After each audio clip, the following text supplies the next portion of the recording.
Weirdest use of the Spice Girls ever. Hey horror fans, Bored Now back with you. On this video I'm going to be talking about the new release Together. So it stars real life married couple Dave Franco and Alison Brie. It's a black comedy body horror, and they are a couple in the movie, except they're having a rocky relationship. They're preparing to go to the next step. She proposes to him randomly in front of all their close friends at a party at the start of the movie. They're supposed to be moving away together, but there's this whole thing with him where he seems to be pulling away from the relationship. They haven't been intimate for quite some time, and also he is still trying to pursue his dreams of making it as a rock star in a band, because her brother offers him a gig on tour with them, which he sort of reluctantly takes, with her blessing, by the way. So they move to this new town. She is a teacher there. She's just got a job. Seems to be a composer. That seems to be his main job, though you don't see him doing it that often in the movie. And it seems like he must be quite a low-level composer, because, yeah, composing, depending on what it is, can be a very well-paid job, I would think. But I'm assuming he's meant to be at the lower level.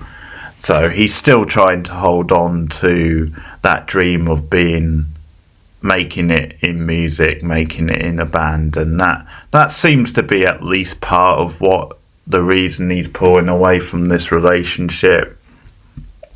Another reason could be his dark past with his parents, who died in very graphic, unexpected circumstances, something he reveals to Alison Brie's character at some point in the movie, and that's something he's been holding on to.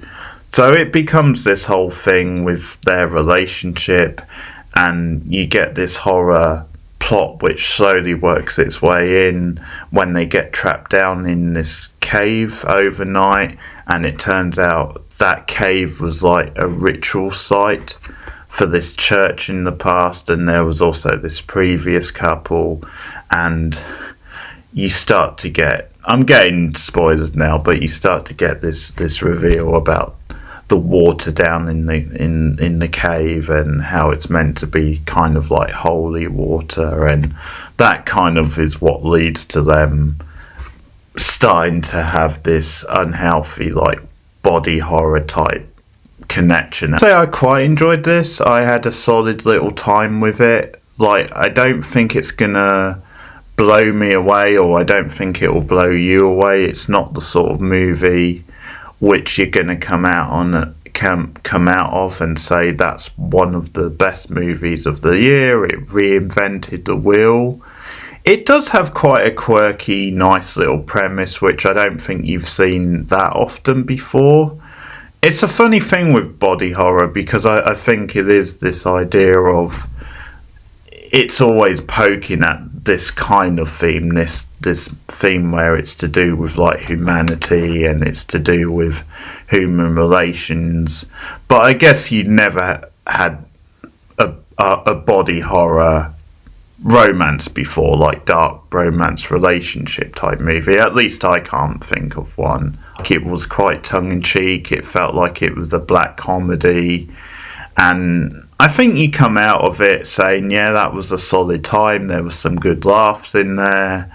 There was some decent body horror, some unsettling scenes. But I think overall you're not going to come out thinking that was outstanding. That was one of the best films of the year. It does play oddly straight at the same time, so maybe the tone is a little bit off. It builds to the back half where you start getting the more wacky, unusual body horror stuff. And for the most part, that stuff is done well. That stuff is quite well directed and unsettling. Considering this is like a smaller indie type film, the practical effects makeup, I think, is well done. Like, it's fleshy, it looks convincing. Maybe one or two moments it doesn't look too great, but for the most part, considering the budget of the film, I think it's quite effective, and you are in those scenes. There's some nice direction typically sprinkled in throughout the film. There's some quite effective scenes quite late at night when they're in their house and in the bedroom, and there's quite a nice little surprising dream sequence which Tim, the Dave Franco character, has. The direction is really solid for a first-time feature-length movie. I listened to a review earlier, like Screams After Midnight, and they didn't get into the movie that much, and one of their reasons was that they didn't like the relationship stuff, and they thought it was a toxic relationship, and from the start it was like, okay, so these people shouldn't be together. Almost like a more real, more extreme version of Sam and Diane, maybe. And I don't know, for me that wasn't really a problem. I think partly because I just read it as this sort of black comedy that was being quite tongue-in-cheek, and I never really read it as the film saying these two should be together and they've got to work this stuff out. I just read it as it was being a bit more playful and like satirical. I think one of my problems with the movie was then bits of it did feel a bit cliche and clunky, because there is something a little bit like indie-tastic about it. There's something a little bit smug and hipster about it. But I think most of all, just this slacker character of Dave Franco, who I think is quite good in the movie, like his anxieties and the way they manifest. I think he does a pretty good job of playing that stuff out. And it's all funny that he's James Franco's brother, because I don't really think James Franco could have played this part. And maybe that's just because he's the much bigger star out of the two. I don't know if I've seen Dave in that much. Like, he's perfectly good in this. I think he is quite good in this. I don't know. He obviously hasn't had the career that James has had. But like I said, it's just funny. Like, clearly part of the gimmick of the film is that you've got this real life couple, and they're producing the film, so they wanted to do this project together. So it never would have been a thing anyway where it would have been the other Franco. But it's just that thing of, because you've got the lesser known Franco and he's perhaps a little less charismatic than James, then I think that definitely works for the part and what they're going for. And another thing they said in the Screams review is that they didn't feel the chemistry between the two, and that often that actually works out. Then you would think they would have this amazing chemistry, and they don't.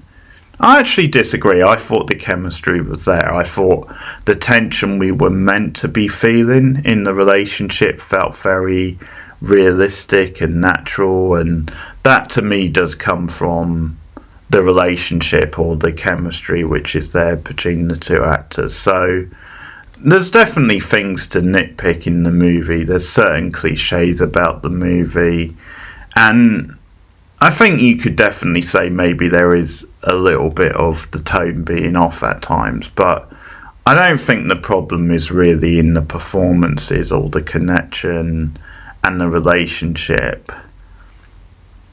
And again, maybe they are unlikable characters, particularly him, but I don't know. I think when you're watching the film, you don't really, for me anyway, that didn't really bog it down, because I think the relationship, regardless of if you like the relationship and you like the two characters, the relationship is well done. Like, it does feel like a realistic relationship. And that's probably why the movie works quite well for me, is because they get that stuff down early on, and then they slowly work towards the body horror stuff and the weirder horror stuff.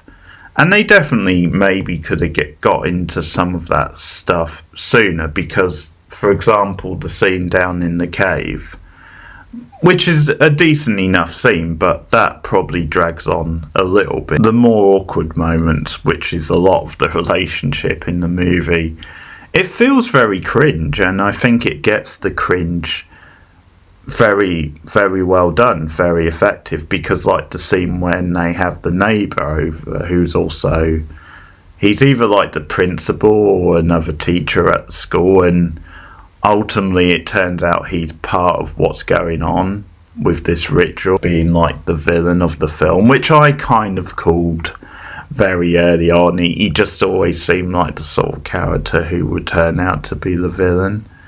And I think I've seen that actor in other stuff. I think he does play villains quite a lot. At one point he invites himself over, or he brings like a bottle over to welcome them into the neighbourhood, and Alison I forget her name now, Millie I think, she invites him in. So that scene when you start to see them taking little pot shots at each other and certain things come out about their relationship, I think that scene felt quite authentic and well done. I also thought the scene in the toilet at the school, which is one of the more random and bizarre ones, where he's basically had one of his anxiety attacks and he's supposed to have gone off on tour with the band, but he doesn't, and then he ends up at her school and she drags him into like the bathroom and things start to escalate, and this is the first time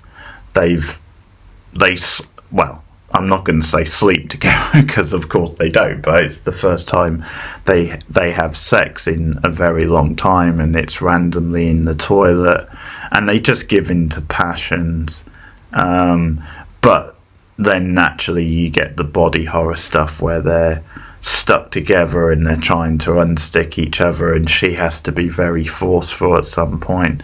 But of course you can predict then that there's going to be a kid who ends up in the bathroom just outside the store, and at one point the teacher comes in and has to ask, is everything okay? It was another well done scene. I thought that was a scene where it was quite blackly funny, and it was very awkward, the cringe when you got the kid walking in and then later the teacher. So that was one of those scenes which I did find quite funny, but then quite cringy and unsettling at the same time. And as you build into more of the body horror stuff, it's mostly well done.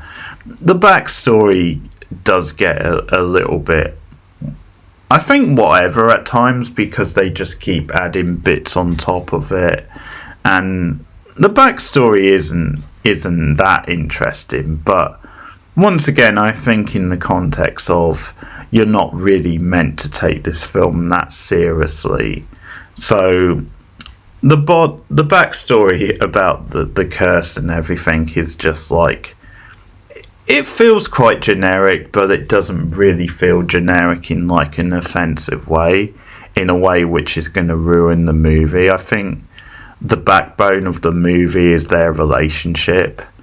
And again, no matter what you think of their relationship and if you care about these people or not, I think I was just sold on it. I think I was just sold, and this feels like a very realistic relationship, and the acting is quite solid. I know you don't always want that in a horror movie, and maybe in this sort of horror movie it could have been played a little bit more wacky and off-kilter at times. Like maybe they did play it a bit too straight, but there is something to that idea. Then you have like, you lay down the foundations of the story and the relationship, and then you slowly work to the horror stuff. So I think from that point of view the pacing was quite well done. I do have a funny little nitpick about the ending, or at least the bit before the ending, because they return to this thing to do with the Spice Girls, because it's something that's been mentioned earlier on in the film, that they were her favourite group. That's her favourite album, the famous first album. And because it's something when she's defending him to one of her friends, the state she mentioned them, and then the next time they met, he brought her the album or bought something related to them. And yeah, that was sweet, because he made the effort. He's made the decision that no, we're gonna stick together.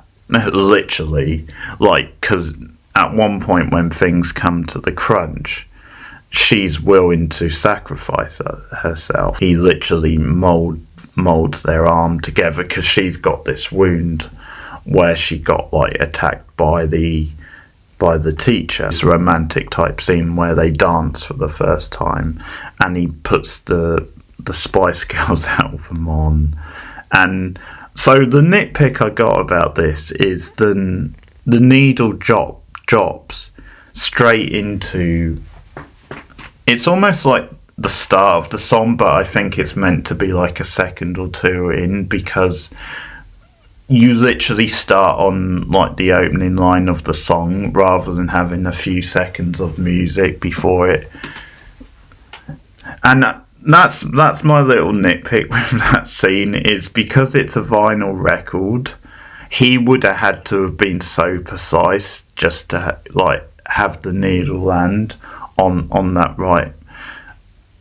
Because I'm pretty sure the first track on that album is Wannabe anyway, which would make it even harder for him to land the needle in the right, unless that is the first track. If that's the first track, then I guess fair enough, it probably works, because yeah, you know, he would just roughly have to aim it near the start of the thing. But I don't know, I just would have thought Wannabe would have been the more likely album opener, really, for something like that, because it's the sort of banging upbeat one. But I'll have to ask Rachel anyway, she knows all things Spice Girls. But yeah, it's just that thing of how precise that had to be, but you're not supposed to overthink that in the moment. And you know, it is quite a sweet little scene, and quite a, as I said at the start of this review, quite a bizarre use of the Spice Girls. So I'll give the movie some props for that. And it does end on a very comedic note also, because they've been building up to, oh hey, her parents are going to come up for the weekend. They're having this dance, and they literally merge together for the first time. And that's maybe where the effect isn't so great for the first time with the makeup stuff. It's been a running theme in the movie to do with their last post, like if they did both die, how would they be remembered with their last internet post. And there's this just little payoff gag where it turns out the internet wasn't working in the first place.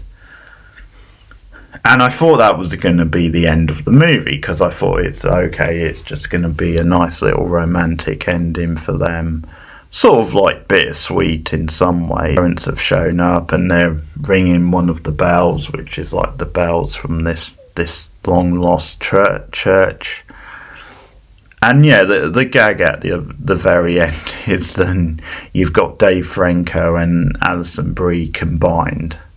I mean, it doesn't look like that. It does look like a woman, but more butch. Like, she sounds butch because she has a line before you cut to credits, and you can tell she doesn't look quite right. Like, she doesn't look like their daughter. So she's gonna, he, if you like, they're gonna have some explaining to do, really, and that's just the end. Like, that's the little gag at the end of the movie, which I was fine with, because once again, I don't think you're meant to take the movie too seriously. I think it is being quite light-hearted with this stuff. It is like a dark sort of comedy. Good movie. I think it pales in comparison a bit, because last year we had like a real barnstorming body horror in The Substance, which I think did live up to the hype, and I would say that's a movie which was one of the best movies that came out this year. I don't think this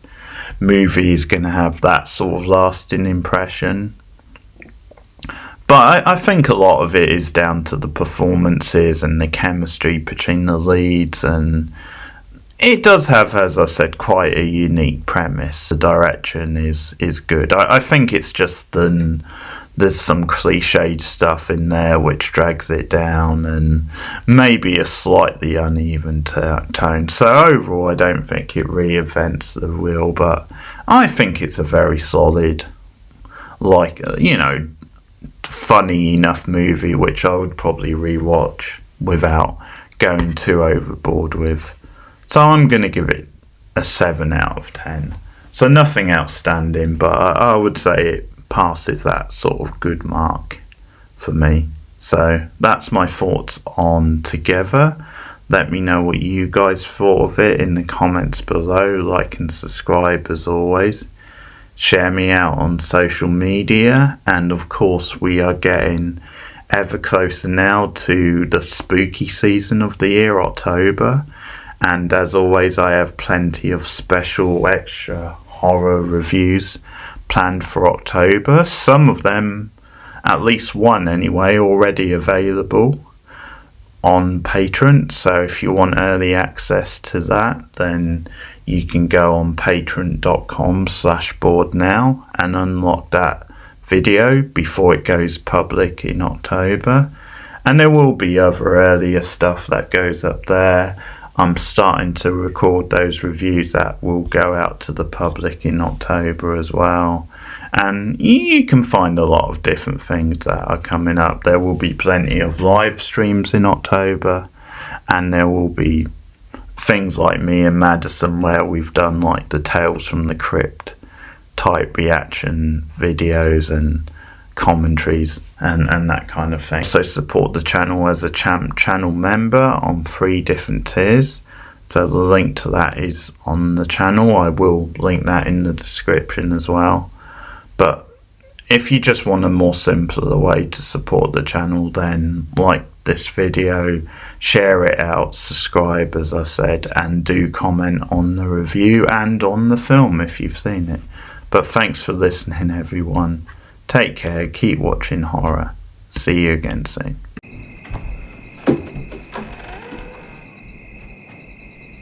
I love you. Okay.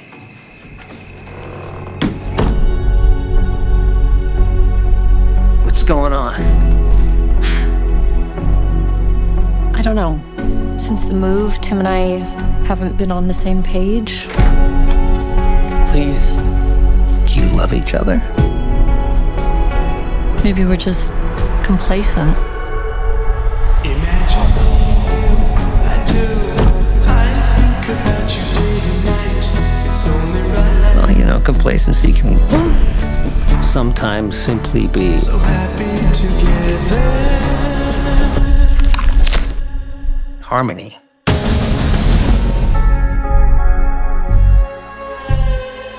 You know, this could be the beginning When you roll over, then you're on my hair. of something wonderful. Tim. We spend our lives in search of the other half. If you think you found that, don't be so quick to let it go. I think something's happening to us. Listen to me. Listen to me. We've got to get out of here.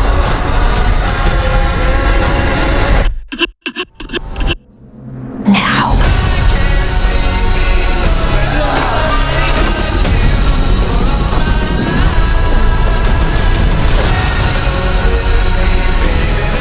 It's gonna be okay. It's gonna be okay. Billy, wake up! You'll be okay.